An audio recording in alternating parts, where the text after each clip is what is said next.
भारत में सबसे लंबी पश्चिमी घाट की पहाड़ी श्रृंखला का क्या नाम है? क्या है? भारत में सबसे लंबी पश्चिमी घाट की, किसकी? पश्चिमी घाट की पहाड़ी श्रृंखला का नाम क्या है? सह्याद्री, नीलगिरी, अन्नामलाई, सतपुड़ा। सही उत्तर देने की कोशिश करिए। क्या नाम है? पीछे भी एक प्रश्न ऐसा हो चुका है। सह्याद्री की पहाड़ी पश्चिमी घाट की सबसे लंबी श्रृंखला कौन सी? सह्याद्री की पहाड़ी पश्चिमी घाट की सबसे लंबी श्रृंखला है पहाड़ियों की, ध्यान देंगे। यह महाराष्ट्र, गोवा और कर्नाटक में फैली हुई है। इसकी ऊंचाई औसतन 1000 से 1500 मीटर के बीच में है। यह जैव विविधता और भारी वर्षा के लिए प्रसिद्ध है। अगला प्रश्न, कौन सा भारतीय राज्य रेड सूडान मिट्टी के लिए प्रमुख है? क्या है? कौन सा भारतीय राज्य रेड सूडान मिट्टी के लिए प्रमुख है? राजस्थान, पंजाब, छत्तीसगढ़ या महाराष्ट्र? सही उत्तर देने की कोशिश करिए। रेड सूडान मिट्टी के लिए प्रसिद्ध है कौन सा राज्य? भारत का राज्य तो महाराष्ट्र राज्य है। कौन सा? डी ऑप्शन सही है इसमें। कौन सा है? महाराष्ट्र का राज्य है। महाराष्ट्र राज्य जो है क्या है? रेड सूडान मिट्टी के लिए प्रसिद्ध है। ये रेड सूडान मिट्टी जो है बेसाल्टिक चट्टानों के अपक्षय से बनती है। क्या है? ये रेड सूडान मिट्टी बेसाल्टिक चट्टानों के अपक्षय से बनती है।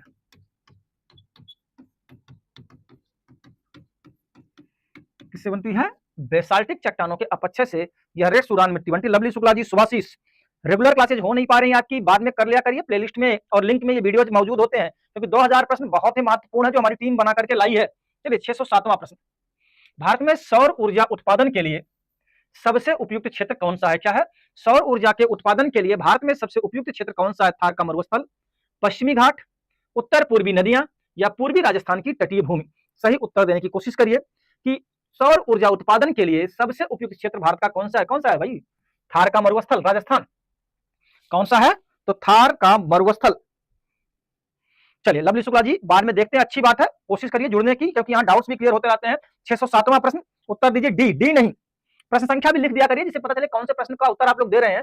तो 607वां प्रश्न, सौर ऊर्जा उत्पादन के लिए सबसे उपयुक्त क्षेत्र कौन सा है? तो थार का मरुस्थल है। कौन सा? थार का मरुस्थल है, ध्यान देंगे। यह सबसे अधिक धूप वाला क्षेत्र होता है। क्या? सर्वाधिक धूप वाला क्षेत्र है भारत में।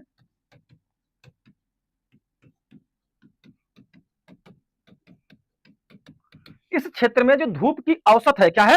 औसत धूप 3200 से 3500 घंटे है।